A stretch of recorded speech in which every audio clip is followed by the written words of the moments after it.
Hello, and welcome to Chapter 3. We're going to talk about application and network attacks. So, in this chapter, we are going to discuss how attackers can attack your web browsers, inject some scripts into the web browser. So, when you access a specific web browsers from somewhere, that script will execute and either will do damage to your device or will send information to or even download a virus or send information to an attacker. So we'll talk about all the different types of attacks that there are out there and how to prevent them, mitigate all of these different types of attacks. Application attacks, attacks that target specific applications. They can grow. Specifically, we're going to talk about the web applications attacks because a lot of the work are now done on HTTP servers. The client side attacks, and we'll talk about the buffer overflow.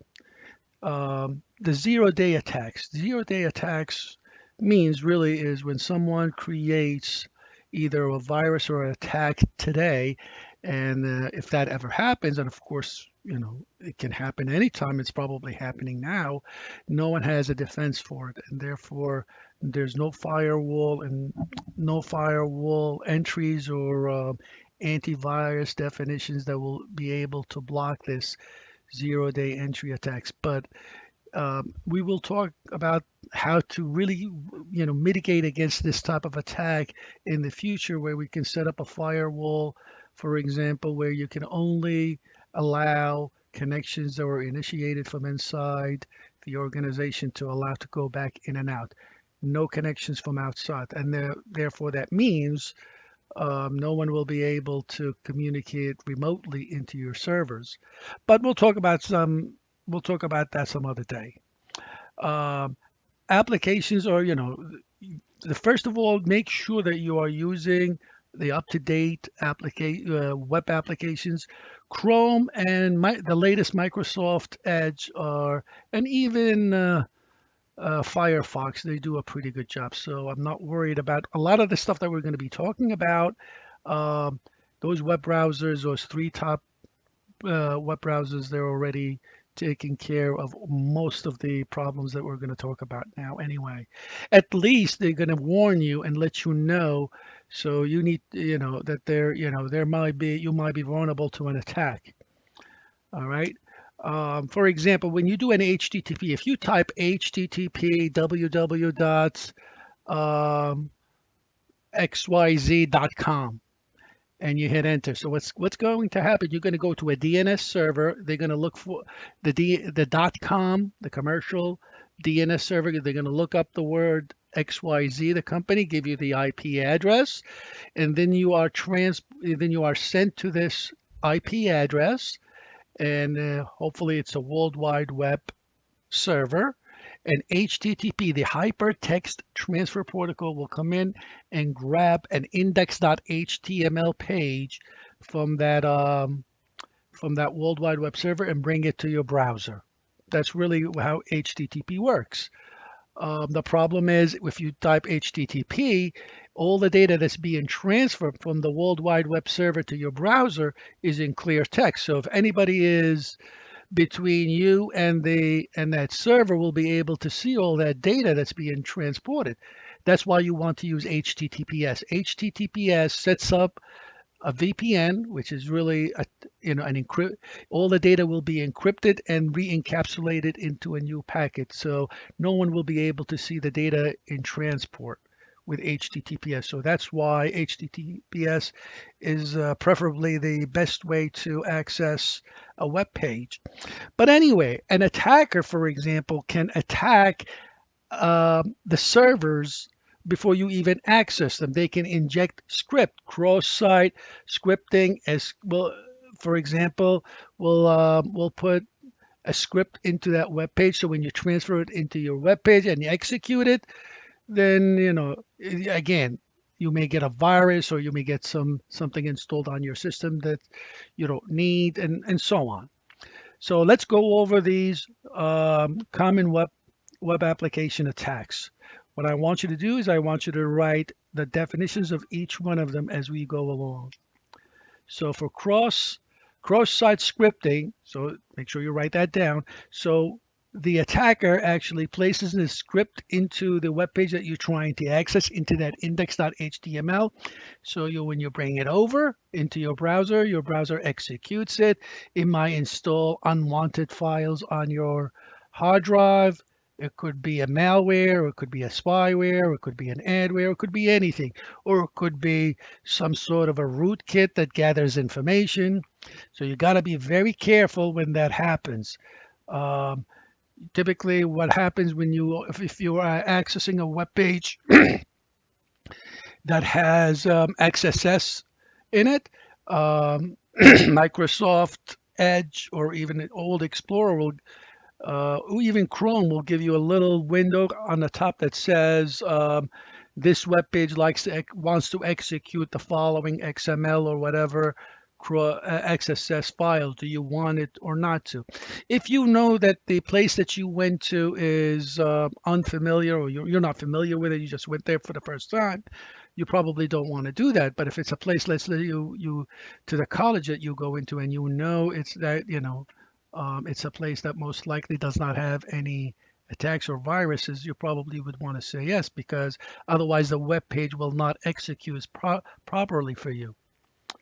All right, so that's XSS, where the attacker injects a code into the index.html, the one that you're going to transfer into your web page.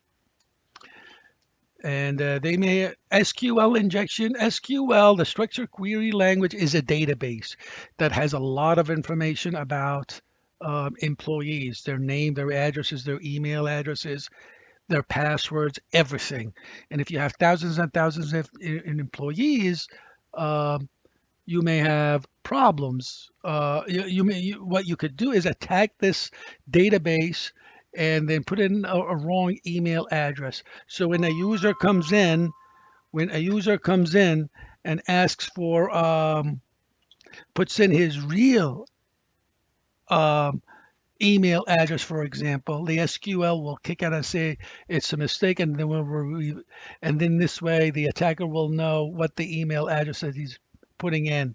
Um, so they can inject commands in the SQL to tell if somebody types in something that is wrong. For example, if you forgot a password, it's going to show all the email address will be displayed. For example, here's a typical set. But by the way, this has already been taken care of, so you don't have to worry about that by Microsoft SQL servers. XML injection is pretty much the same way. A method of adding, again, notation into the text, also as well as the hypertext markup language. XML is a type of Microsoft HTML, but if you put codes into these HTML pages, you won't be able, the attackers will be able to read all the information that you are sending, or execute a script that will be to download files again on your device. All right. So that's XML. Command injection and directory traversal. Typically, what you have access to a specific folder on your, let's say, C drive. You can actually use in the command prompt, you be able to go into folders where you're not supposed to go to, right? Go from one folder to another folder that you don't have access to. You could do that using the CMD command. But again, all of this is really, I just want you to know that this can actually, if you are not very careful, if you're using an old operating system, this could be an issue. But I'm pretty sure with Windows, Windows 10, and even with the old XP, this was taken care of. But you can have viruses that can enable you to do that. All right. Now let's get to the client-side attacks. On the client side, in addition to the applications, the web application attacks, you can have a lot of problems that can cause problems on the client. Drive-by download, for example. Um, by just viewing a web page, by just going to um, xyz.com web page, you'll be downloading a virus, and then you don't even have to click on anything. That's a big problem, right? So please write that down. A drive-by download is when a client computer is compromised simply by viewing a web page.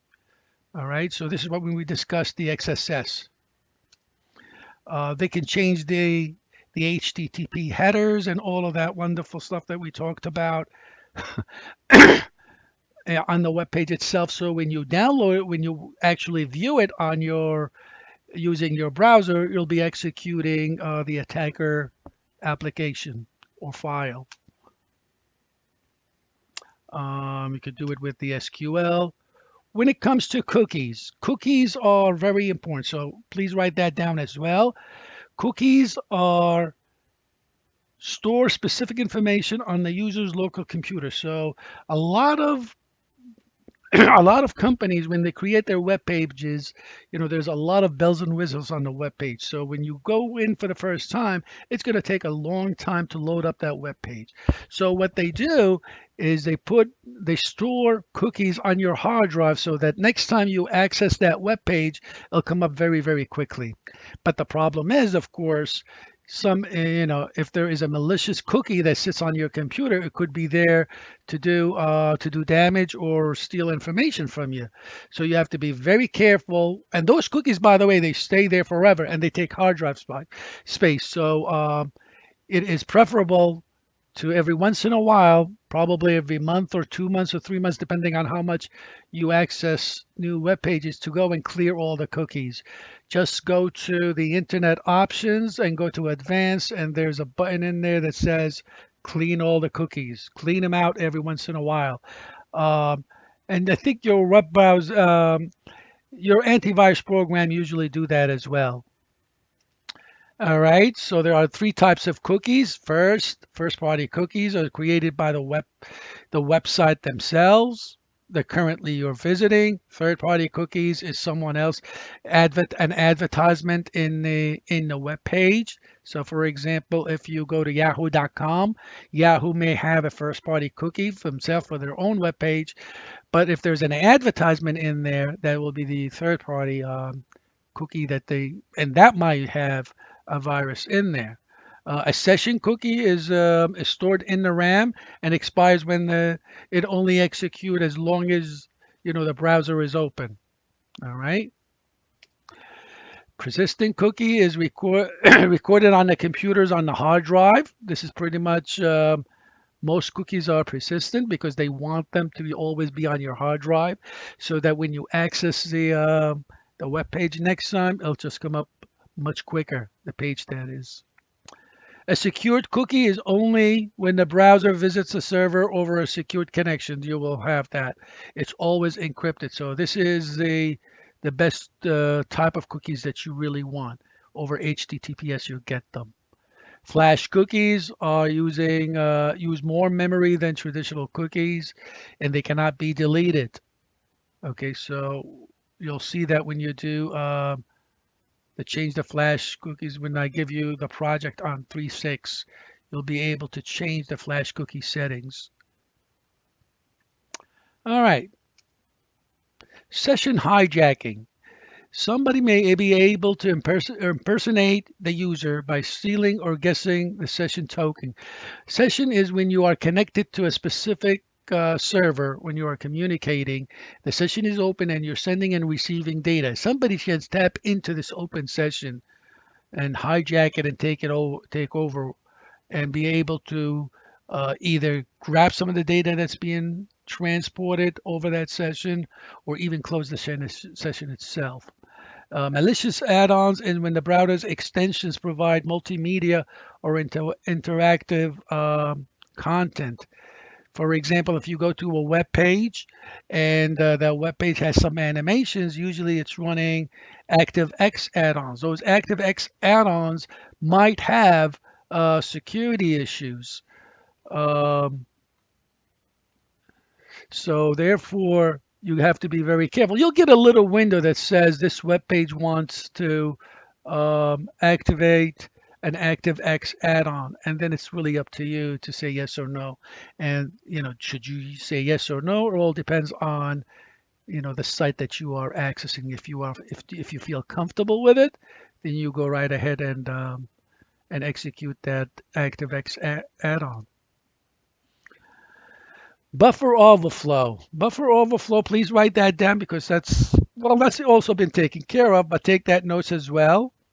Um, is the process to attempt to store the data in the RAM beyond the boundaries of a fixed storage buffer. In the old days, applications, when they were executed, they used to store their own data in memory. They take a specific area in memory and they put their data in there, and then the CPU will go in there. I mean, the operating system will take some of that data, send it to the CPU for interpretation and process the data, and so on. Now, you could have a program that can overwrite all that data. When you have that buffer, the memory is filled. If you fill it with other information, overtake the boundaries, then that data becomes corrupted. For example, if here's the buffer storing character, if you're supposed to return to here, and if you fill out the buffer with all that information, the new pointer will send you to a malware, and then we'll execute the malware immediately. The denial of service attacks. Okay, I want you to write that down because denial of service attacks can be done to prevent the system from either normal condition. It's really meant for the attacker wants to make sure that you do not access a specific resource, a server, or whatever. For example, if you have a wireless network that's running 2.4 gigahertz. If I have a device that's running at 2.4 gigahertz also with higher power, you won't be able to access your wireless network.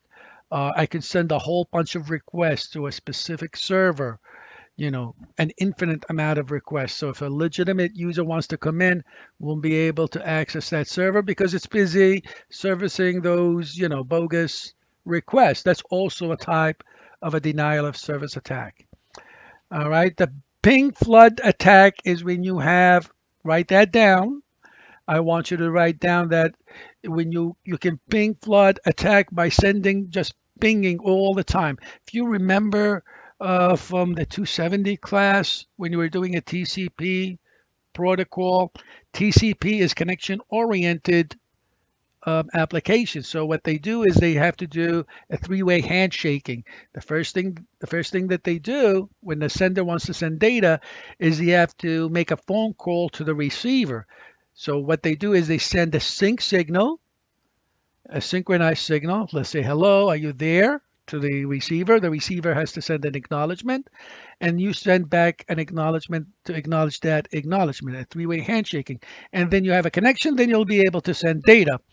A ping flood attack, what you do is you just keep sending a sync signal. When the receiver responds, you just ignore it. You just keep sending a sync. Therefore, the receiver is constantly responding back to you and wouldn't be able to service anyone else. This is like when somebody keep calling you and you keep the phone off the hook and you can't, and nobody else will be able to call you. When they do call you, they see you busy. That's what really the ping flood attack. Again, this has been taken care of. What happens is after three pings and you don't respond back, the session is cut off. Smurf attack, again, write that down, is when you are actually using someone else's information, MAC address and IP address, to attack another device within the same LAN. That's called the Smurf attack. So if you try to track down where the attack is coming from another user in the network itself. Again, that's also been mitigated against. Okay, we talked about the sync attack, the distributed denial of service attack. We talked about that in the last chapter. That's when you have a botnet.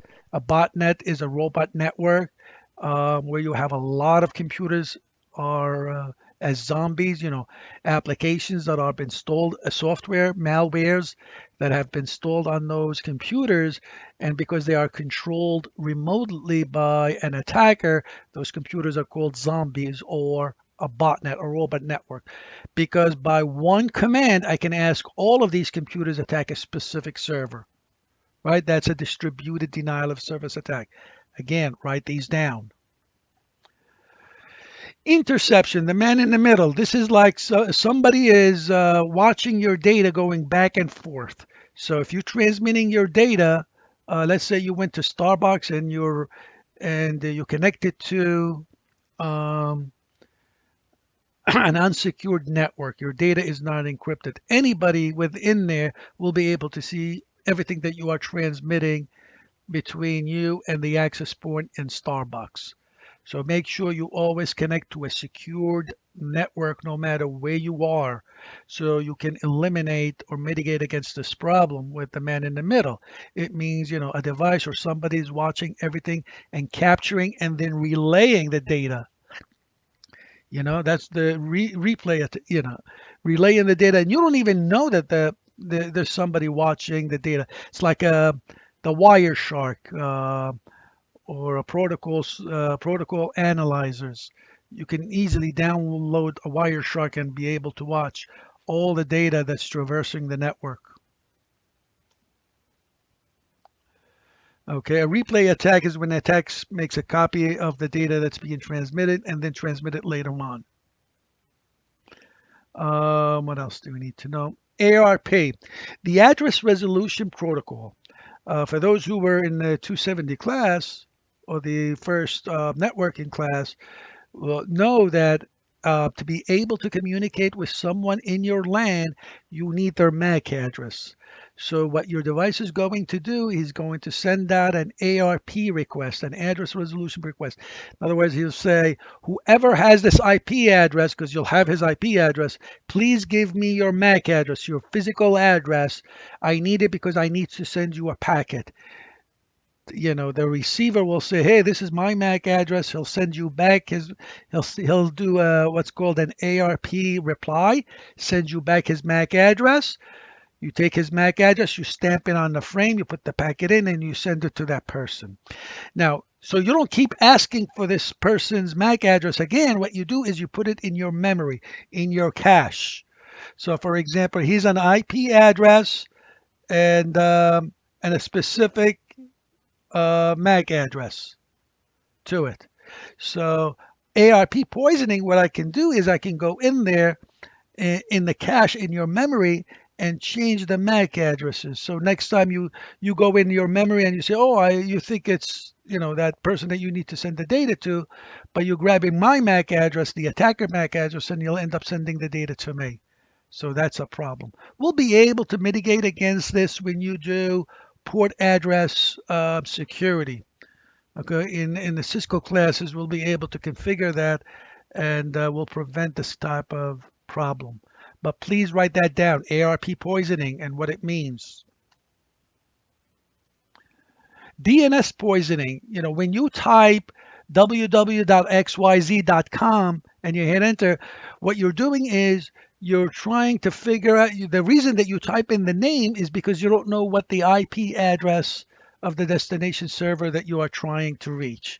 So you typically go to a domain naming server, DNS server, look up the name XYZ and get the IP address. But if I went into the DNS server and changed the XYZ IP address to an IP address that I have, so what's going to end up doing, everybody that types in www.xyz.com will go to the DNS server, will grab the IP address that I put in there because I poisoned the DNS, and they'll end up coming to my server. I'll set up the server to look exactly like the server you're trying to access. And of course, if you're typing username, passwords, account numbers, I'll be able to capture all of that. So again, we'll learn also in one of our Cisco classes how to prevent DNS poisoning. But for now, write this down, definitions. I want you to know exactly what that means. Privilege escalation is exploiting a software vulnerability to gain access to a restricted area. So There are some computer scientists that know exactly what the defaults on a specific app. They find a loophole, a security loophole in the specific applications, so they can get in there and put their information in there, and so they can gather a lot, and give themselves rights that you cannot delete them. Therefore, it is crucial that when a software vendor sends you a patch for a security loophole, that you install that immediately. That's called hardening your applications. Don't just sit there and wait till something goes wrong, right? Again, I want you to write that as well. All of these are important. Transitive access is the attack involving a third-party access. Don't worry about that. And that's that for chapter 3. All right. Please don't forget to do your exercises. It's a lot of work. Submit what I just told you. And in I guess week 3 or chapter 3. And until we meet in chapter 4, I'll see you then. Bye bye.